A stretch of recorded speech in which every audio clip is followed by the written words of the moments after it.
Alright, I got the fuel system pretty much complete.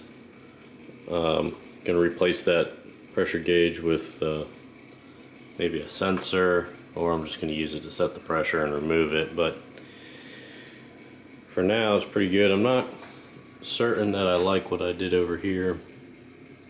I have a T, a swivel T, and then this elbow to this crossover. Originally I was planning on putting the T here and then using a 90 degree on the end of this hose.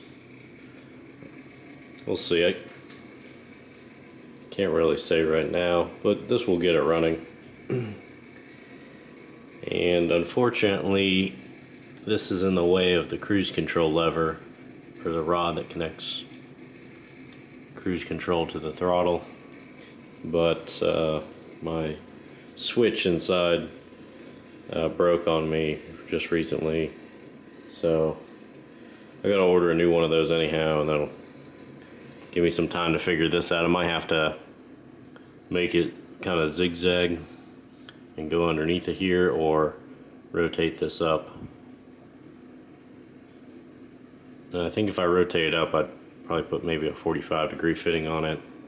I could also kind of go underneath everything, so maybe like come down under the distributor, under all that, back up. There's a few options, but since my cruise control doesn't work anyhow right now, I'm just going to stick with this. And then I'll have to run a little vacuum line to the nipple there, and either go here or one of these vacuum ports on the intake, just to reference the fuel pressure. And the reason typically that you do that is because if there's a vacuum in the intake manifold, then when, if you have 40 psi of gauge pressure of fuel, but there's a vacuum, then you might actually have, say, 45 or 50 psi across the injector. So your flow rate would change depending on manifold pressure. And the idea with the manifold pressure reference regulators that you keep more of a consistent differential across the injector. It's not perfect because dynamically there's a lot of pressure changes that goes on. When that one cylinder is intaking air, then there's like a low pressure zone over that injector, but I'm running batched injection anyhow, so it's kind of just going to have to be all averaged out. Give you a little bit of a tour. Fuel comes from the factory line there. Somebody, I don't know if that was factory or not, but it already had a high pressure injection clamp here. So I just put that on. Fuel comes in, goes into this T, feeds this rail, comes over here and feeds this rail. Then they make a 180 degree back under everything into the regulator. This side does a similar thing. Might shorten that hose a little bit into the regulator, so it's also balanced together in the back. So it branches off here, and then they're also tied in the back. And then it comes out the bottom of the regulator and follows this line up. Kind of same type of termination, and into the vapor condenser, which is probably unnecessary. I don't know if they're, I'm not really sure. I could probably remove it. I don't know if that hurts AC performance, or if because you don't want liquid going to the compressor, that helps to make sure there's no liquid in the line. But I'll leave it like that for now. And working down in here, I removed that EGR tube, or at least a piece of it. Apparently I can't actually get it out of there unless I remove the entire intake manifold, so that'll be a project for another day. But there's that Bosch in there. A little two bolt boss where the EGR pipe connected. And I tried making a design where I could 3D print a spacer to put that TMAP sensor underneath the throttle body, but it just wasn't working. So I've decided to make this adapter. Now, I haven't finished this adapter yet, but the idea is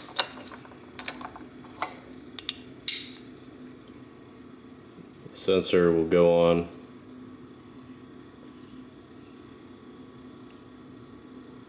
and then you'll have, kind of just rub my finger on this piece of paper, but I might have to do it again. It'll have the 2 bolts underneath of here. I'll show you more once I get that traced out. Somebody asked what crankshaft position sensor I used, and I ended up using this inductive proximity switch from micro detectors. I think that's the part number there. And it took me a little while to find this because I really wanted the 8mm thread. If you look up this part number, you'll see what I'm talking about. I think I showed it before, but I wanted the 8mm thread. It was actually pretty difficult to find the 8mm thread with a switching frequency that was high enough. It don't list it here on the package, but on the data sheet it had a switching frequency high enough. You need a couple kilohertz if you're using a 60 -2 wheel, and you can figure that out just by taking your number of teeth and the crankshaft speed to what the frequency it needs to be able to switch is. You can find 12mm all day long and it would have worked fine probably, but it's easier with 8mm because the teeth on my wheel were so small.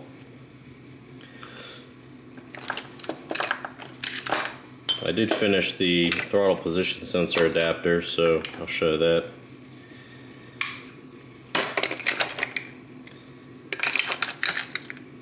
So here's the throttle body.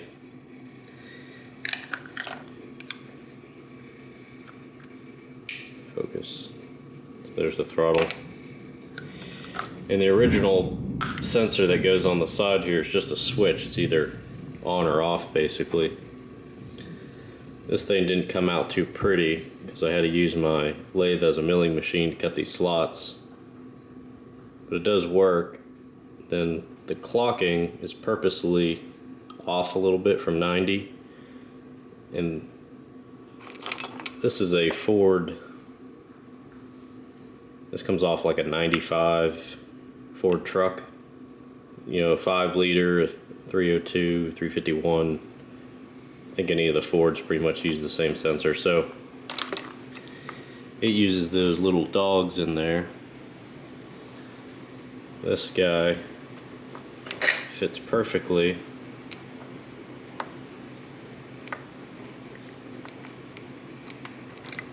in there, and then you can see it has a spring built into the sensor.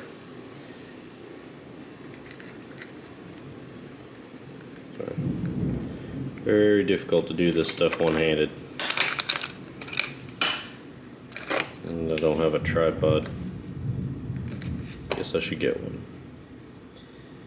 Okay. It needs to be pressed onto the throttle shaft, and I was waiting to do that so I could just show you guys. The reason that the clocking is off just a little bit is because right now these holes don't quite line up. But if you just preload that spring a little bit, then they line up.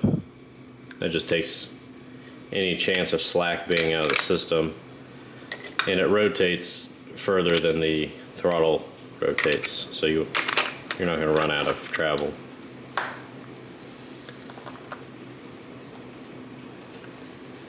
So pretty easy part to make.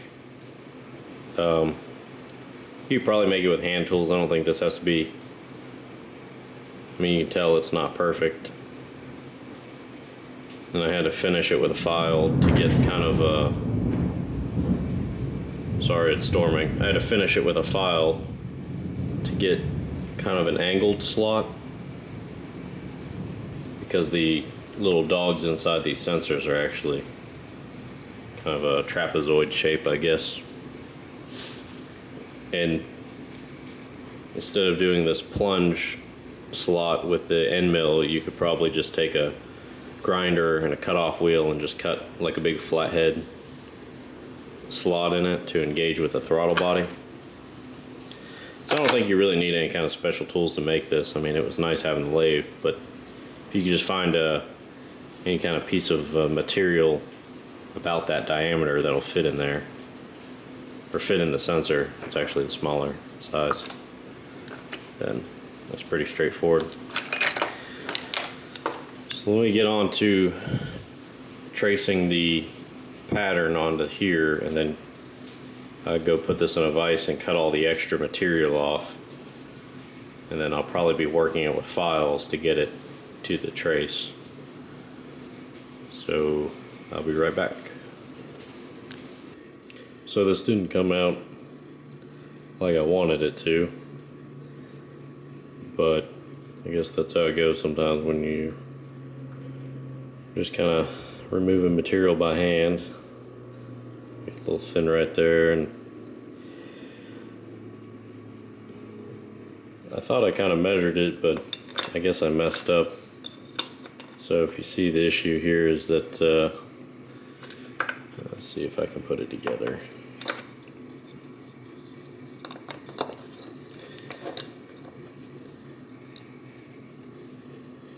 Bolt holes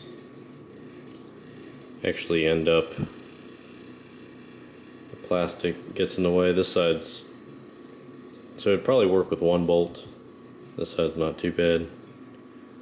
But yeah, and I originally had made this thicker so that I could fully countersink the heads of those bolts. But then I looked at it and I swore that it was going to be underneath this connector, which has room. But it didn't turn out that way. So I think it'll work fine. It's just not really as nice as I'd like it to be. Problem is, I got like 2 days of work into this already, and I've broken a couple parting tools, and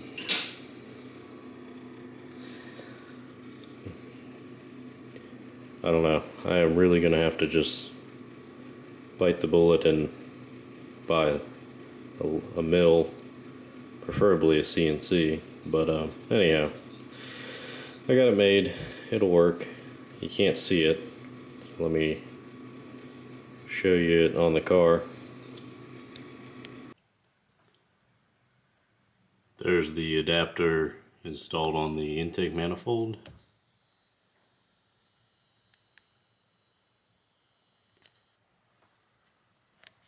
I actually turned the head of that bolt down a little bit on the lathe to make it flush. That one's not really an issue. Alright, there it is installed. Probably the hardest part was putting the retention screw in the back there. I could put it most of the way in with my fingers, and then had to use a Allen key and only turn it one flat at a time, so that was a bit time consuming. But it's in there, and there's plenty of room for the connector to go on. You can see part of that EGR tube remaining. I'll have to get that out one day. And if I had to do it again, I would probably recommend just taking the intake manifold off to start, then doing any modifications necessary while it's off. You can clean it up, of course, but at this point I really need to get this car running and driving again. It's blocking my access to the attic. Also, my underhood insulation's falling down, which is interesting because it was in really good shape. So I guess I'm gonna have to re-glue that or something. That piece fell off, I set it aside. But there we go. There's the TMAP sensor installed. Let's take a look at that throttle body.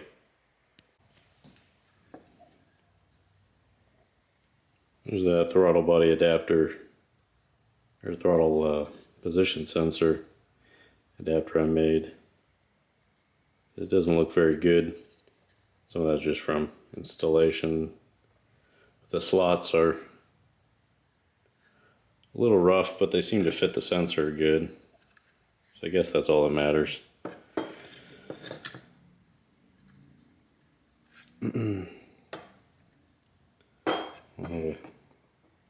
Good way to set this up.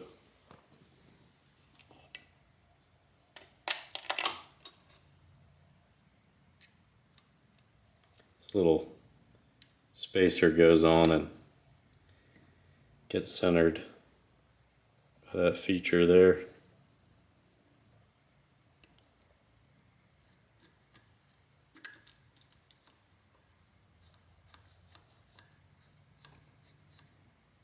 It feels pretty good.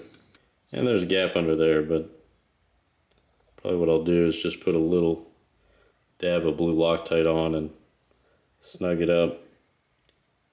It's hard to make shapes like that, or then I'd have to put separate spacers to match the thickness of this one. Once again, if I had a mill, it'd be a lot easier, but it'll still tighten up. I just can't overdo it because you don't want to kind of bend this position sensor. I'll have to get a new sensor. This is an old one. In fact, I'm pretty certain this sensor's bad because I took it off a truck that was throwing throttle position sensor codes.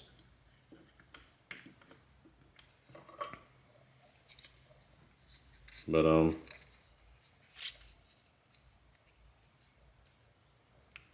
yeah, it must not really be binding, because it seems to, that little spring in the sensor seems to be returning the throttle, and that's not really its job. Its job is just to take the slack out of the sensor. The throttle kind of binds a little bit right here, but did that before I put the sensor on. I think it just has a lot of carbon buildup in there, so I'll have to clean that.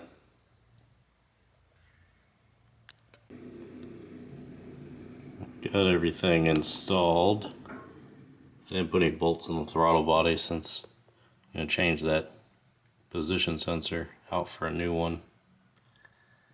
Everything seems to fit pretty good.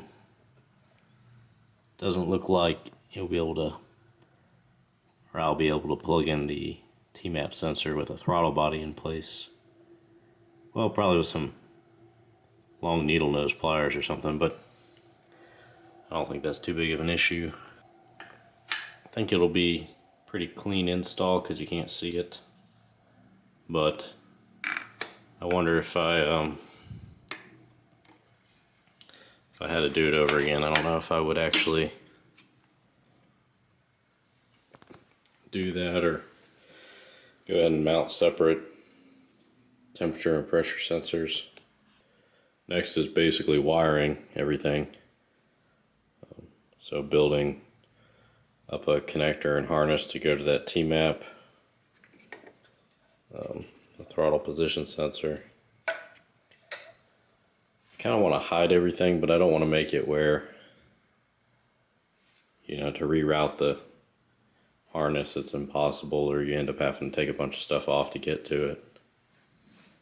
So I might just come off of this stuff and run it down one of the fuel rails with the injector harness tied in the back. I'm not entirely certain where I'm going to have all the wires come through. There's kind of a plug right there on the firewall.